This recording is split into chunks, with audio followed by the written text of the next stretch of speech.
Do you love new construction and modern, timeless home designs? Well, me too. So in this video today, I'm going to share with you what I'm seeing in our Charleston, South Carolina market in luxury new construction. What are the types of finishes and features that these homes have?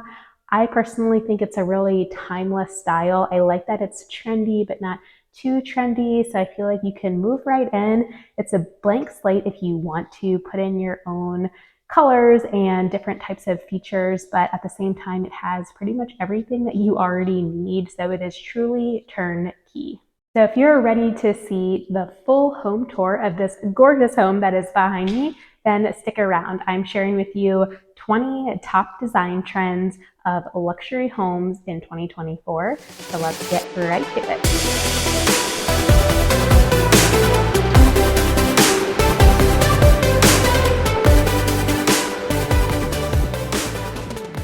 Hi, I'm Sarah. I'm a realtor here in the Charleston, South Carolina area. I'm the team leader at the Elevate team with eXp Realty, and my team and I love helping people just like you find their dream homes here in Charleston, South Carolina. Also help people sell their homes here in the area. So if we can help you with your real estate needs, we would absolutely be honored. All of our contact information is pinned below. In fact, you can even go set up a Zoom call right now for a consultation, whether it be for buying or for selling, and we would absolutely love to chat with you. Now let's kick off the design trends that I'm seeing in luxury new homes these days. Number one is that they are still very light, bright, and airy. We've been seeing this trend for quite a while, but it is nothing that seems to be going out of style. In this home, we have all white walls, 10-foot ceilings, tons of windows and natural light, and it gives everything this very relaxing, high-end, timeless vibe.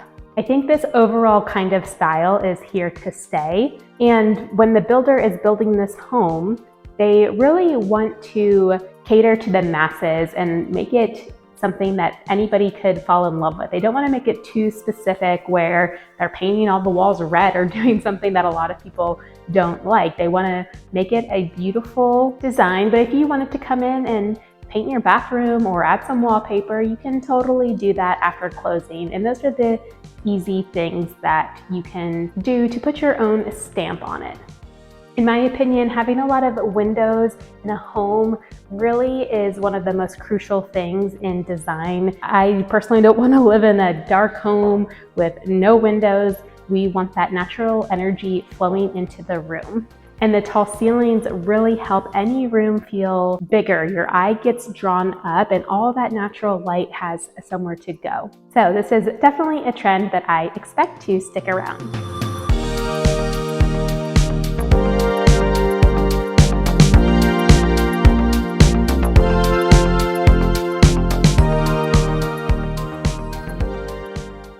Number two is an abundance of outdoor space. On this home here, we have a beautiful screened porch off of the back main living area, an uncovered section as well so that you can put out a table and a grill. The particular home I'm in right now has a porch off of the front as well as the back primary bedroom. Here in Charleston, it's nice enough to be outside almost year-round, so we always try to take advantage of the outdoor space. My personal favorite room in any home is the screen porch. I love being outside, and I think it is just so peaceful to be able to listen to the birds or drink your morning coffee while getting that fresh air. What do you think? Is a screen porch a non-negotiable for you? Next, we have the drive-under garage. Now, this is going to be more specific to coastal areas because we do a lot of elevated homes here due to being close to the river or the ocean to help mitigate that flooding risk. So a lot of our luxury homes are going to be built in this elevated fashion where you have a drive-under garage. You can see behind me, this is a 2-car garage here, and the rest of the area is slats. So you can enclose this in as well if you want to, which a lot of people do, but you can see how much extra space this gives you. This home has the entire ground level area as the garage. So if you wanted to do a ping pong table or some workout equipment or just have a ton of storage for your kayaks and bikes, or you want a huge work area to do some fun projects, you can fit so much underneath the home here. We don't have basements here in the Charleston area because of the type of soil and because of all of the flooding, but there are creative ways like this to add some additional square footage to your home and at least increase the amount of storage options that you have. So a lot of people love the elevated homes with all of that extra garage space. Number 4 is having either an elevator or an elevator shaft. Now, a lot of times the builders will give you a shaft instead of the full-fledged elevator. It saves them money and it saves you money because not everybody needs an elevator. And if you want to add it at some point in the future, you totally can, which is the whole point of having the shaft built in already to make that easier. If you have that already built into your home, it's actually going to cost you a lot less than what the builder would charge you to do it for you in advance. Some people need elevators for disabilities, injuries, or if you're aging and you have trouble with the steps, the elevator can really come in handy, especially on an elevated home where there are just so many stairs to get to the main living area. So let me show you what an elevator shaft looks like. This area here looks like a little drop zone mudroom area. And here you have what looks like it could be a garage door, but this is actually the elevator shaft. So you can tell that it's a shaft because this has a much thicker door than if it was just a closet. Right now it is a closet. You can see that this would just be additional storage area.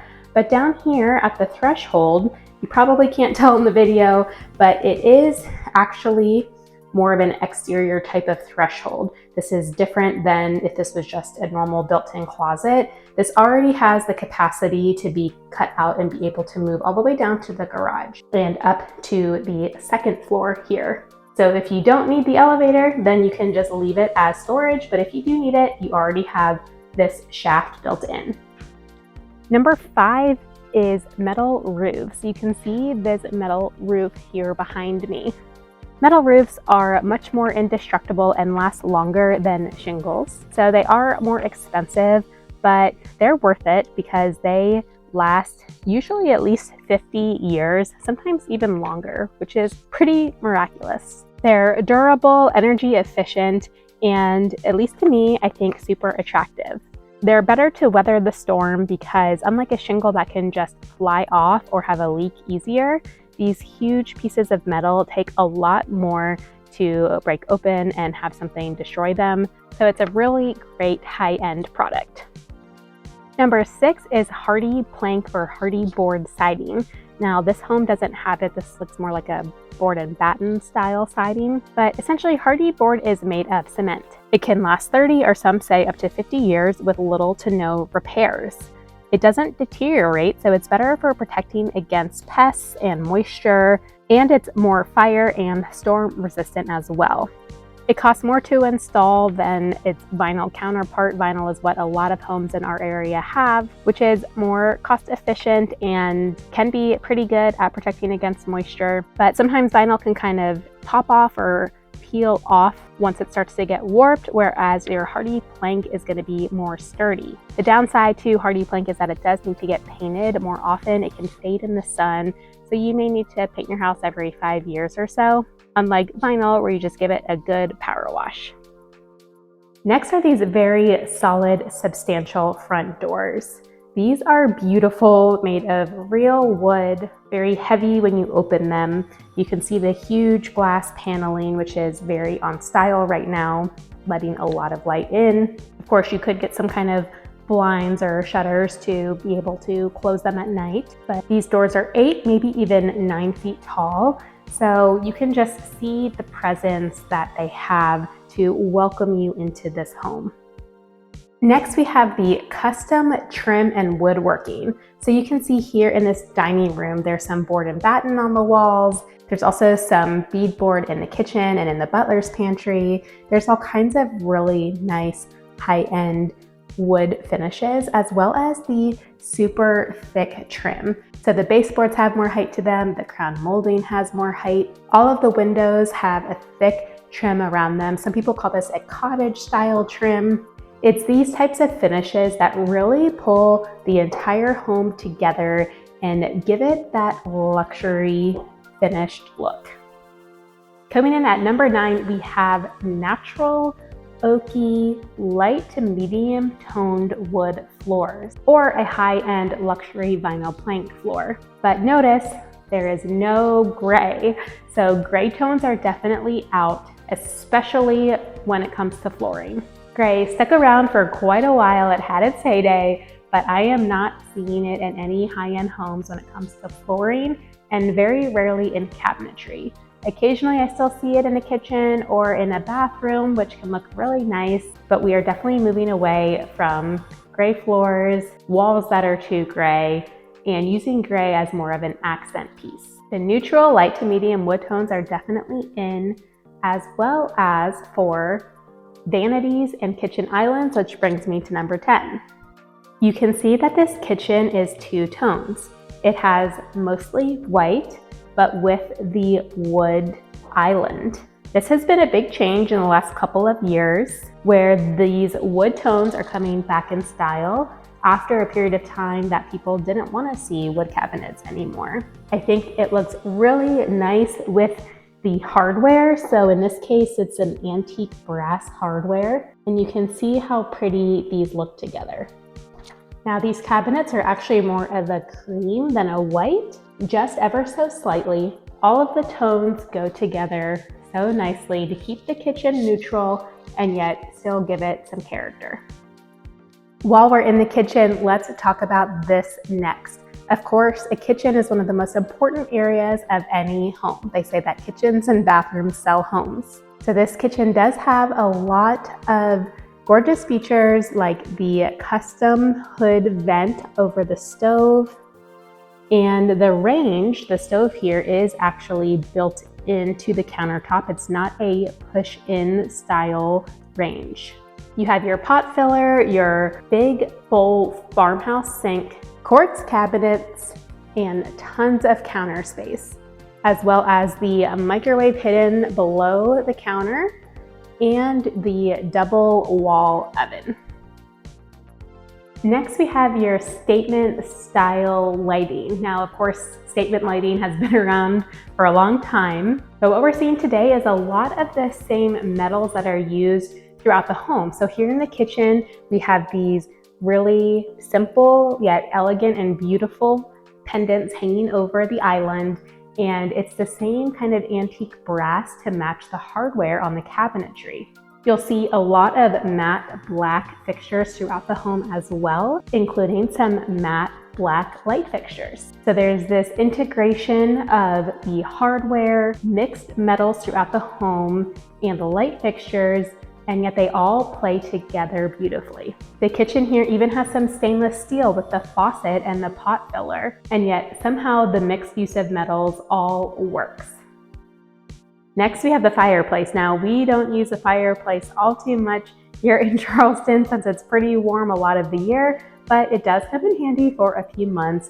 And even if you don't use it, aesthetically, it is still really pretty and brings a focal point to the room. So you will see a fireplace in most luxury homes. This particular one has shiplap, which is still really common here. We are in a coastal area, so I feel like shiplap is probably not going anywhere, but starting to be used more sparingly. We still see it in a lot of homes, sometimes full walls of its ceilings, and it really has its place. But I think we may start to see it being used just so slightly less than we have over the last few years where it's really been having its heyday. The shiplap fireplace is still really popular, especially when partnered with this reclaimed wood mantle, or maybe this one isn't reclaimed wood, but it is definitely wood. So some kind of wood mantle. And then here on the fireplace surround, we have a really nice, pretty tile.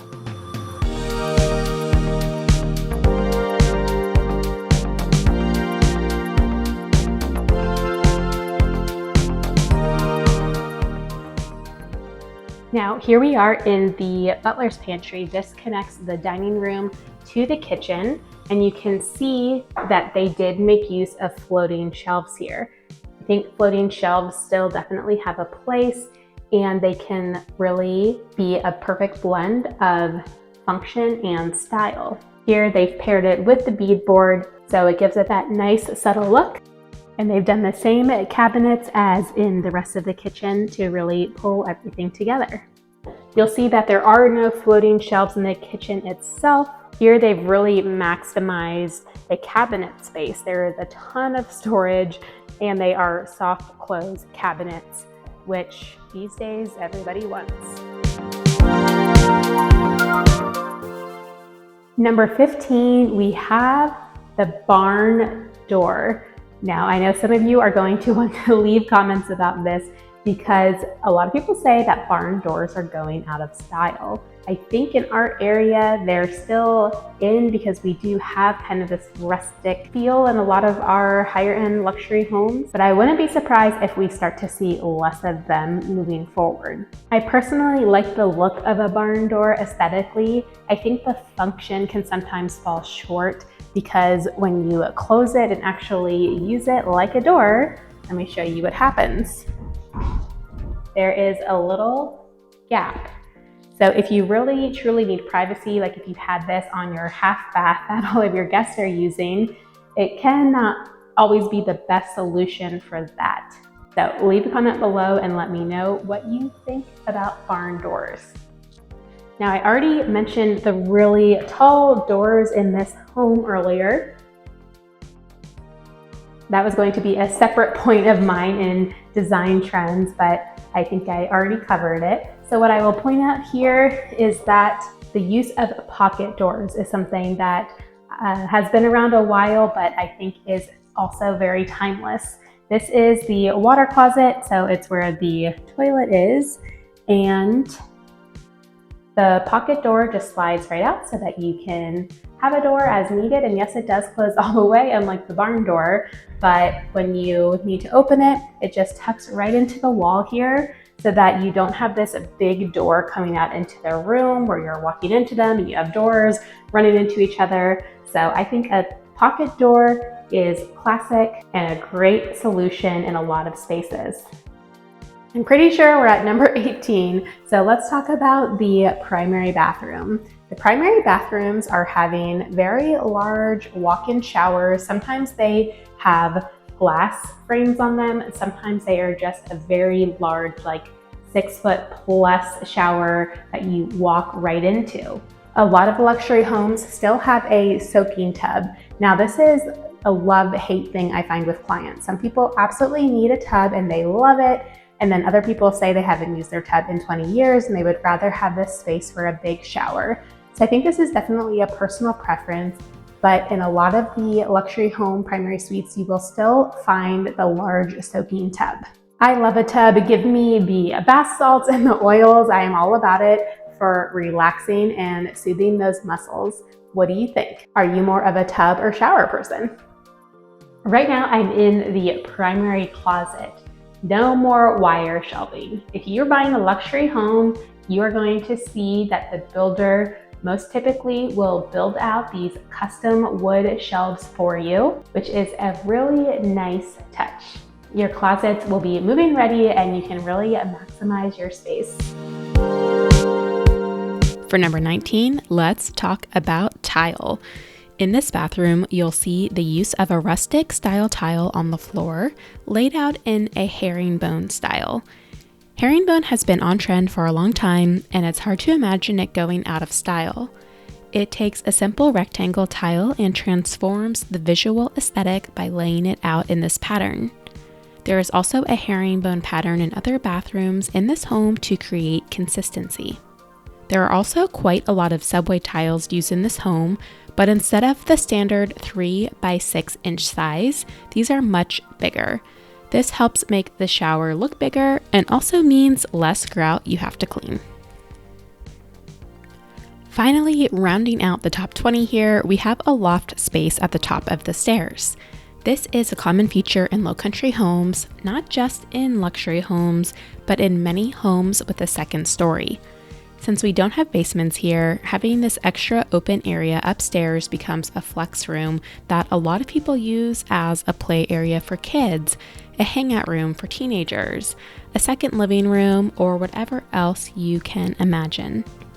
I also want to point out the vaulted ceilings here, which adds that luxury flair to this space. Of course, vaulted ceilings are nothing new, and we've already talked about the high ceilings throughout this video, but anytime you have so much height to the ceilings like this, it really adds that element of spaciousness and next level design. That wraps up our new construction design trends here in Charleston, South Carolina. What are you loving? What are you not loving? Leave a comment below and let us know.